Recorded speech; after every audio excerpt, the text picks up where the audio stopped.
Hello Yang Gang, this is Naaman. Welcome to my channel, Make Me Think Harder. So much to talk about, so much to catch up. Andrew Yang endorsing Joe Biden, split up because the Yang Gang, pandemic, hashtag emergency UBI, and the unity of the Yang Gang. Let's boil it down. I want to talk about who has the message of unity and who does not. I'm a Yang tuber, so you probably already guessed that I think Andrew Yang has the right message. But guys, we all should realize Andrew Yang is no prophet.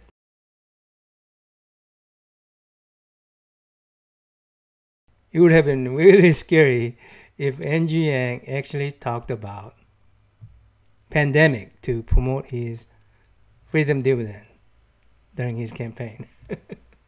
Don't you agree? I hate to say this, but this pandemic is emulating an exact situation where tons and tons of people are losing jobs to AI and automation. I mean, I think all Yang Gang agree this will be not too distant future.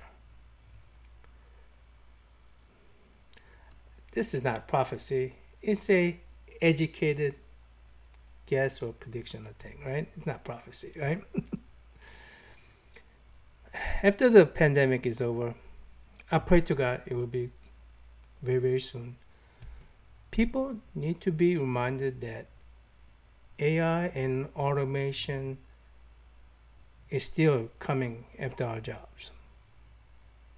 It probably will not be as abrupt as the pandemic, but if we're not prepared for it, it will be just as disruptive. But unlike pandemic, if we are prepared for it, we should be able to embrace it. Because AI and automation is a progress. It's a genuine progress that we human beings, our community, our nation can make and share, right? The progress we could share. I think all Yang Gang agrees with this estimation by Andrew Yang. Not prophecy, okay? But Andrew Yang's recent predictions showed a huge division among Yang Gang, I think. Andrew Yang, I see you've been writing on your paper a lot. We haven't heard from you a little bit. You haven't. Where do you see the race right now? Where do you see this going for Joe Biden? I believe that Joe Biden will be the Democratic nominee. And I've always said I'm going to support whoever the nominee is. So I hereby am endorsing Joe Biden to be not just the nominee for the Democratic Party, but the next president of the United States. And I say this, having supported Bernie Sanders in 2016, Bernie was an inspiration for me, inspired my run. But the math says Joe is our prohibitive nominee. We need to bring the party together. We need to start working on defeating Donald Trump in the fall. To me right there, how I interpret it was that Andrew Yang was so certain that Joe Biden won the campaign, he had to endorse him. It wasn't endorsement out of his heart, but it was endorsement out of his obligation.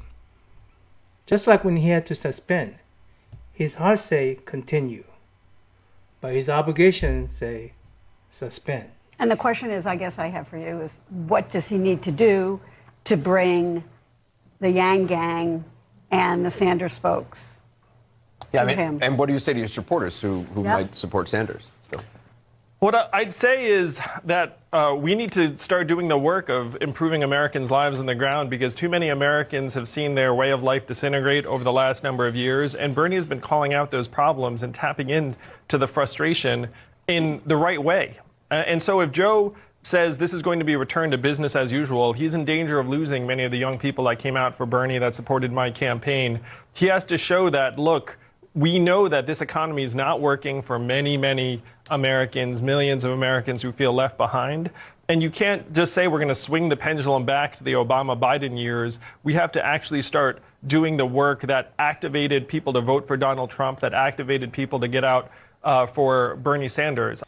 Andrew Yang makes it very clear Joe Biden has a lot of work cut out for him if he wants to win Yang supporters and Bernie supporters.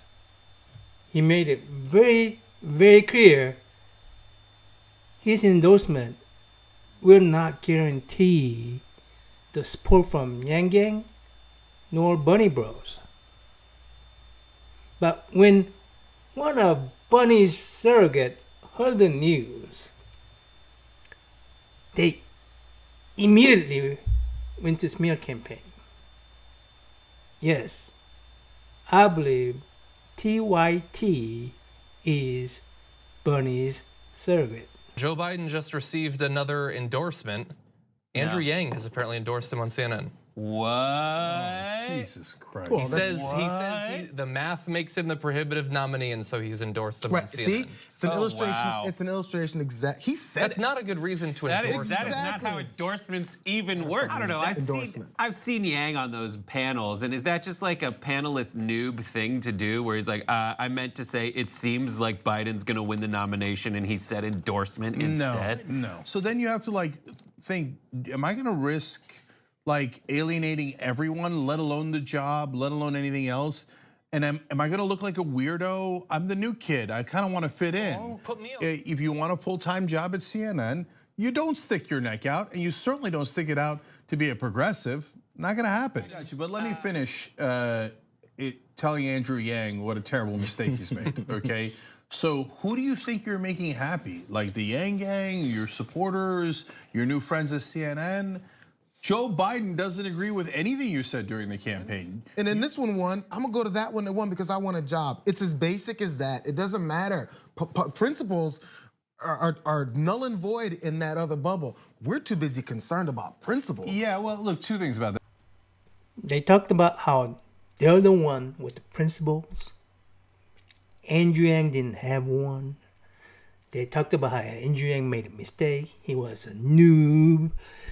He was just grumbling for his job at CNN, the CNN effects. Oh my goodness. I want to make a detailed video on this one later on when I have more time. I don't know why they feel like they had to attack Andrew Yang this way. But to me, this clearly reflects Bernie's leadership. He is not a uniter. Remember AOC, Bernie's big endorsement? Another one of his surrogates? Alluded to is that when it comes to universal basic income, there's more than one way to go about it. And one of the ways that we have seen presented most popularly this year, I think it's very regressive. Because the way that some of the more popular, one of the most popular UBI proposals is actually acting like a Trojan horse.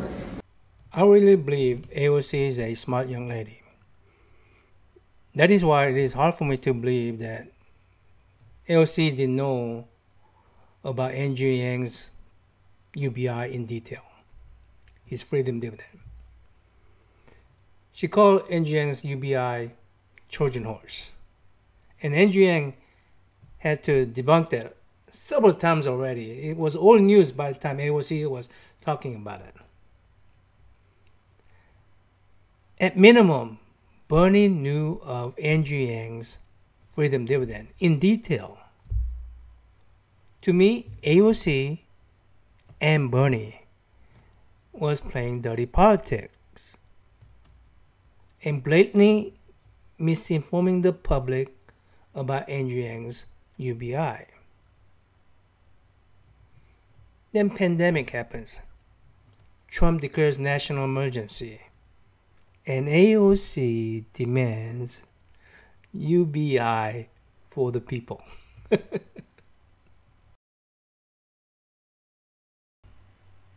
It turns out AOC all along was UBI advocate. I'm not opposed to discussions of UBI, and then also sometimes people think universal basic income is somehow a replacement or in competition to policies like a federal jobs guarantee, and I don't see it that way either. I think that they can work together, that they can be like puzzle pieces to meet different issues, because I think at the end of the day, our country and what the Green New Deal is also about is about putting our country to work. But not everybody can work. Maybe you are disabled, maybe you're a caretaker, or maybe maybe you have some other arena of your life where maybe a UBI could make sense. So I think for us, it's more of a weeds question. How do we go about this in a way that preserves and advances principles of justice? I would fully support AOC and her effort to pass her version of UBI through Congress. Why? Because AOC's true leader was not Bernie Sanders, but Andrew Yang. Before the announcement of the pandemic and national emergency, this is what Andrew Yang had to say on CNN. This is going to make Donald Trump wish that he'd reacted differently, because this, unfortunately, is going to threaten one of the core pillars of his case for re-election. If you're at home with your kids because your school closed, your 401k is collapsing, if you have a 401k, and you're not able to get the wages you need, that's a terrible case for an incumbent. And you can see them already grasping for solutions. Exactly. They're proposing this payroll tax, which is not going to do the trick. These industry-focused efforts also are not going to be enough. Jason Furman of the Obama administration came forward and said we should just put cash directly in Americans' hands. That's a good idea. And I believe that this is going to become the issue that's facing the administration, is how can they try and make all of these voters whole in a way that they'll actually feel in their day-to-day lives. After the announcement of the pandemic, Tulsi Gabbard called for UBI, which really isn't a surprise, but still. Her hashtag emergency UBI was trending yesterday on Twitter with the help of Yang Gang. We're still here in Washington where negotiations are continuing around a direct aid package for everyday Americans across the country. The concerns and the impact around this global coronavirus pandemic are growing. Too much of attention has been focused here in Washington on bailing out Wall Street banks and corporate industries, as people are making the same old tired argument of how trickle-down economics will eventually help the American people. But really, as has happened so many times before, it's the American taxpayer that gets left holding the bag, struggling, and getting no help during a time of crisis. This is wrong. Now is the time for action to provide direct assistance and emergency relief to every single American through a universal basic payment of $1,000 a month to every American for the duration of this crisis. Yesterday, I introduced a resolution pushing for this emergency aid in the House of Representatives that would directly help those individuals and families who are working hard, who are struggling to make ends meet, who are fearful of losing their jobs, or wondering, given all of the uncertainty, maybe how they're going to pay the rent, how they're going to buy food or medicine, or prepare for what could end up being a 2-week or longer quarantine situation if you get sick. A lot of the uncertainty around this needs to be laid to rest. This universal basic payment is the simplest, most direct way to help every American weather this storm, while also continuing to fuel our economy. We have to prioritize the American people so that this economic relief is placed directly into their hands rather than getting stuck in bureaucracy or ending up in the pockets of big corporations. This is the change that we're pushing for here today. Let your member of Congress know why this is important.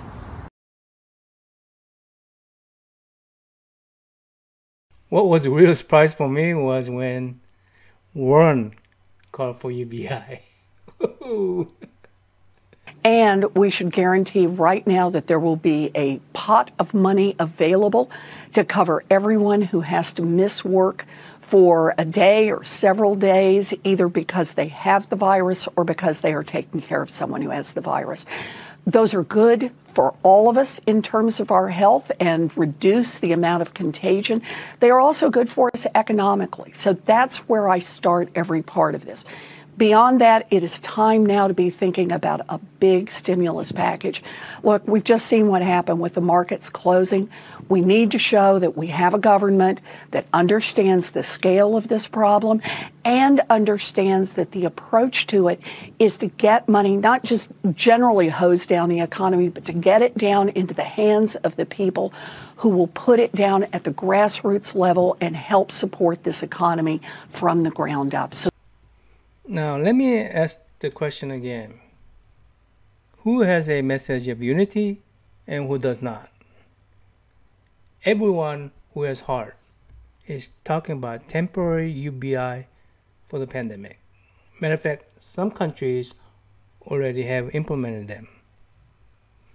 No one is talking about job guarantee, minimum wage increase, and not even Medicare for all. There is talk of free testing and vaccination for all, but not Medicare for all. You may say that's unfair. Effects of pandemic is similar to effects of AI and automation taking our jobs away. And pandemic, hopefully, is very temporary thing. That's it. AI and automation is a continuous thing. As technology advances, it will take even more job away from us.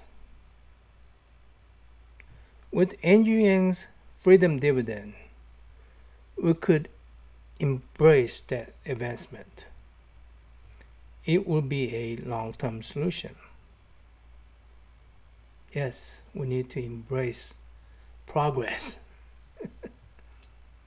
So what shall we call this continuous event? Yes, everybody knows, but humor me. Hint. Andrew Yang is the one who trained Joe Biden to say, we're in the middle of what I'd call, other people call, the fourth industrial revolution. Sleepy Joe. Till next time, Namen out.